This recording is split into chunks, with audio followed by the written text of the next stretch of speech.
Welcome to Tamil Jha factory. நம்ம சேனலில் தமிழ்நாடு அரசு வேலைவாய்ப்புகள் பற்றின தகவல் வந்து கணிசமாக பார்த்துட்ருக்கோம். அந்த வகையில் அங்கன்வாடியிலேருந்து வந்திருக்கக்கூடிய வேலைவாய்ப்பு அறிவிப்பை பற்றி இந்த வீடியோவில் டீட்டெயிலாக பார்க்கலாம். கிட்டத்தட்ட 19,927 போஸ்டிங் தமிழ்நாடு முழுவதும் அனைத்து மாவட்டங்களையும் வந்து கொடுத்துருக்காங்க. தகுதியை பொறுத்த வரைக்கும் நீங்கள் 8th 10th 12th படிச்சிருக்கீங்க அப்படின்னா எல்லாருமே வந்து அப்ளை பண்ணலாம்.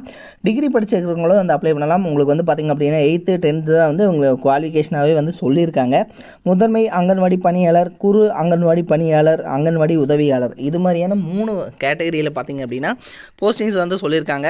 நேர்முக தேர்வு மட்டுமே, எந்த ஒரு எக்ஸாம்ஸ் வந்து கிடையாது. டேட்டா இன்டர்வியூ மட்டும்தான். 10,000லேருந்து அதிகபட்சம் 30,000 வரைக்கும் உங்களுக்கான ஸ்டார்டிங் சேலரி வந்து கொடுத்துருக்காங்க. ஸோ என்னென்ன போஸ்டிங்ஸ் இருக்குது, நீங்கள் எப்படி அப்ளை பண்ணணும் அப்படிங்கிறத பற்றின பல்வேறு தகவலை இந்த வீடியோவில் நம்ம பார்க்கலாம். அதை பற்றி பார்க்குறதுக்கு முன்னாடி தமிழ் ஜா ஃபேக்ட்ரி சேனலை சப்ஸ்கிரைப் பண்ணாமல் இருந்தீங்க அப்படின்னா சப்ஸ்கிரைப் பண்ணிக்கோங்க. அப்படியே பக்கத்தில் இருக்கக்கூடிய பெல் ஐக்கானை ப்ரெஸ் பண்ணிவிட்டு அதில் ஆளுங்கிற ஆப்ஷனை ப்ரெஸ் பண்ணுங்கள். அப்போ தான் நம்ம போடக்கூடிய அடுத்தடுத்த வீடியோடைய அப்டேட் உங்களுக்கு நோட்டிஃபிகேஷனில் வந்துட்டுருக்கும்.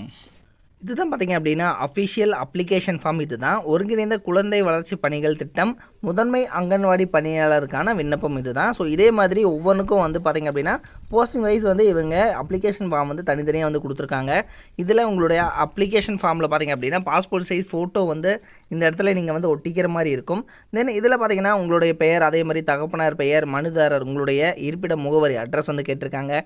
உங்களுடைய பிளேஸ் பார்த்திங்க அப்படின்னா மாநகராட்சியா அல்லது நகராட்சியா, பேரூராட்சியா அல்லது வார்டு, வட்டாரம், ஊராட்சி எண், ஸோ இது மாதிரி வந்து கேட்டிருக்காங்க.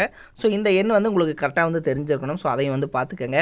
அதே மாதிரி மாநகராட்சி, நகராட்சி, பேரூராட்சி அல்லது வட்டமா அல்லது ஊராட்சிங்கிறது நேம் என்ன அப்படிங்கிறதும் கேட்டிருக்காங்க. அங்கன்வாடி நியமனம் கோரும் மையத்தின் எண் மற்றும் பெயர் மற்றும் விலாசம் அப்படின்னு கேட்டிருக்காங்க. ஸோ உங்களுக்கு பக்கத்தில் இருக்கக்கூடிய அங்கன்வாடியினுடைய பேர் என்ன, அதே மாதிரி அந்த மையத்தினுடைய எண் என்ன அப்படிங்கிறத கேட்டிருக்காங்க. உங்களுடைய தற்போதைய கல்வி தகுதி என்ன, அதே மாதிரி 10th வந்து நீங்கள் எஸ்எஸ்எல்சி தேர்ச்சி பெற்ற விவரம் சான்று நகலுடன் அப்படின்னு சொல்லியிருக்காங்க. ஸோ நீங்கள் 10th மார்க்கு ப்ளஸ் பார்த்திங்க அப்படின்னா அதனுடைய mark sheet xerox copy compulsory நீங்கள் வச்சு அனுப்பணும். அதே மாதிரி பிறந்த தேதி, அப்புறம் பார்த்திங்க அப்படின்னா உங்களுடைய கம்யூனிட்டி என்ன அப்படிங்கிறது வந்து கேட்டிருக்காங்க. அதே மாதிரி பார்த்திங்க அப்படின்னா உங்களுடைய இருப்பிட சான்று, ஃபார் எக்ஸாம்பிள் உங்களுடைய குடும்ப அட்டை, அதே மாதிரி வரி ரசீது, ஆதார் அட்டை, ஸோ இது மாதிரி கேட்டிருக்காங்க. இதனுடைய ஜெராக்ஸ் காப்பீஸ், அதே மாதிரி நீங்கள் திருமணமானவராக இல்லையா, மனுதாரர் வசிக்கும் இடத்திற்கு நியமனம் கோரும் அங்கன்வாடி மையத்துக்கும் உள்ள தூரம் எவ்வளோ கிலோமீட்டர்ஸ், 5 கிலோமீட்டர்ஸ்க்குள்ளே இருக்கணும். ஸோ அதையும் வந்து பார்த்துக்கோங்க. அடுத்து நீங்கள் இருக்கக்கூடிய இடத்துக்கும் அந்த அங்கன்வாடி மையத்துக்கும், அதே மாதிரி திருமண நிலை என்ன, அதே மாதிரி உங்களுக்கு எக்ஸ்ட்ரா கரிக்குலர் ஆக்டிவிட்டீஸ் என்ன அப்படிங்கிறதெல்லாம் வந்து கேட்டிருக்காங்க. உங்களுடைய மாத வருமானம் அப்படிங்கிற மாதிரிலாம் வந்து கேட்டிருக்காங்க. ஸோ இதெல்லாம் வந்து நீங்கள் ஃபில் பண்ணி பார்த்திங்க அப்படின்னா சைன் பண்ணிவிட்டு அதை வந்து நீங்கள் இவங்க பக்கத்தில் இருக்கக்கூடிய அதாவது அங்கன்வாடி மையத்துக்கு வந்து கொண்டு போகிற மாதிரி வந்து இருக்கும். இதே பார்த்திங்கன்னா இன்ஸ்ட்ரக்ஷன்ஸ் வந்து தெளிவாக கொடுத்துருக்காங்க. நீங்கள் 10th படிச்சிருக்கணும். அதாவது முதன்மை இந்த போஸ்டிங்கு பார்த்திங்க அப்படின்னா முதன்மை அங்கன்வாடி பணியாளருக்கு நீங்கள் வந்து 10th கம்பல்சரி படிச்சிருக்கணும். ஸோ 10th படிச்சிருக்கிறவங்க இதுக்கு வந்து அப்ளை பண்ணலாம்.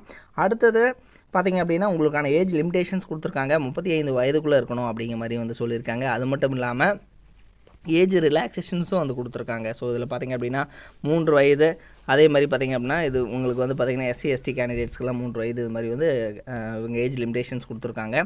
நீங்கள் வந்து விண்ணப்பதாரர் விண்ணப்பிக்கும் மையத்தில் அருகில் இருக்கணும் அப்படின்னு சொல்லியிருக்காங்க. அதே மாதிரி பார்த்திங்க அப்படின்னா அடுத்தது எந்த வகுப்பினர் அப்படிங்கிறதுக்கான கம்யூனிட்டி சர்டிஃபிகேட் கம்பல்சரி நீங்கள் வைக்கணும் அப்படிங்கிறது வந்து சொல்லியிருக்காங்க.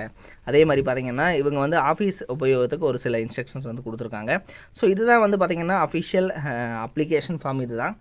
நீங்கள் வந்து பார்த்திங்கன்னா இதில் ஒரு சில குறிப்புகள் கொடுத்துருக்காங்க. விண்ணப்பதாரர்கள் இருப்பிடத்திற்கு அருகில் உள்ள குழந்தை வளர்ச்சி திட்ட அலுவலகத்தை அணுகி விண்ணப்பிக்கவும் அப்படின்னு கொடுத்துருக்காங்க. ஸோ இந்த சென்னையில் இருக்கக்கூடிய இந்த அலுவலகத்துக்கு வந்து நீங்கள் வந்து பார்த்திங்க அப்படின்னா விண்ணப்பிக்கத்தை வந்து தவிர்க்கணும் அப்படின்னு அதையும் சொல்லியிருக்காங்க. ஓகேங்களா? ஸோ நீங்கள் பக்கத்தில் இருக்கக்கூடிய அங்கன்வாடி மையத்துக்கு தான் நீங்கள் போயிட்டு அப்ளை பண்ணுற மாதிரி இருக்கும். ஸோ பக்கத்தில் இருக்கக்கூடிய அங்கன்வாடி மையத்தை பொறுத்த வரைக்கும் பார்த்திங்க அப்படின்னா இதனுடைய நம்பர், சரிங்களா? ஸோ இதெல்லாம் வந்து கரெக்டாக வந்து பார்த்து வச்சுக்கோங்க. அங்கன்வாடியினுடைய நம்பர், அதே மாதிரி நேம், இதெல்லாம் வந்து நீங்கள் கரெக்டாக இப்போவே வந்து பார்த்து வச்சுக்கோங்க. இதனுடைய அஃபிஷியல் பார்த்திங்கன்னா நோட்டிஃபிகேஷன் வந்து இன்னும் வந்து ரிலீஸ் பண்ணலை அவங்க.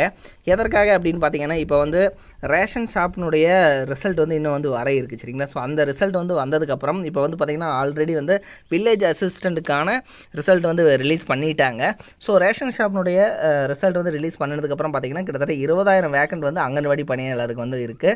ஸோ இந்த 20,000 வேக்கண்ட் பார்த்திங்கன்னா தமிழ்நாடு முழுவதும் வந்து பெரிய அளவில் வந்து நோட்டிஃபிகேஷன்ஸ் வந்து ரிலீஸ் பண்ண போகிறாங்க. ஸோ இப்போ பார்த்திங்கன்னா ஆள் பற்றாக்குறை இருக்குது அப்படிங்கிற மாதிரி வந்து சொல்லியிருக்காங்க. ஸோ அதனால் பார்த்திங்கன்னா இந்த 20,000க்கும் மேலே வந்து இன்னுமே கிட்டத்தட்ட 1000 அல்லது 2000 போஸ்டிங்ஸ் வந்து அதிகமாகும். கிட்டத்தட்ட 22,000 போஸ்டிங், 23,000 போஸ்டிங் இது மாதிரி வந்து இன்க்ரீஸ் ஆகிறதுக்கும் வாய்ப்பு இருக்குது அப்படிங்கிற மாதிரி வந்து சொல்லியிருக்காங்க.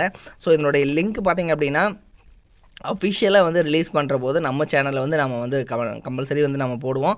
ஸோ அதனால் வந்து நீங்கள் இதை பற்றி நீங்கள் தெரிஞ்சுக்கணும் அப்படின்னாலும் நம்ம சேனலை சப்ஸ்கிரைப் பண்ண மறந்துடாதீங்க. இதில் பார்த்தீங்கன்னா நோட்டிஃபிகேஷன்ஸ் இப்போதைக்கு வந்து இவங்க அஃபிஷியலாக வந்து இன்னும் ரிலீஸ் பண்ணலை. ஸோ ரேஷன் ஷாப்னுடைய ரிசல்ட்டெல்லாம் வந்து ரிலீஸ் பண்ணதுக்கப்புறம் வந்து பார்த்திங்க அப்படின்னா கிட்டத்தட்ட 20,000 வேக்கண்ட் தமிழ்நாடு முழுவதும் வந்து ரிலீஸ் பண்ண இருக்காங்க. இதனை பற்றின தகவல் தெரிஞ்சுக்க நம்ம சேனலை தொடர்ந்து விசிட் பண்ணிக்கோங்க. இது மாதிரியான அப்டேட் நியூஸ்க்கு தமிழ் ஜாப் ஃபேக்ட்ரி சேனலை சப்ஸ்கிரைப் பண்ண மறந்துடாதீங்க. தேங்க்யூ.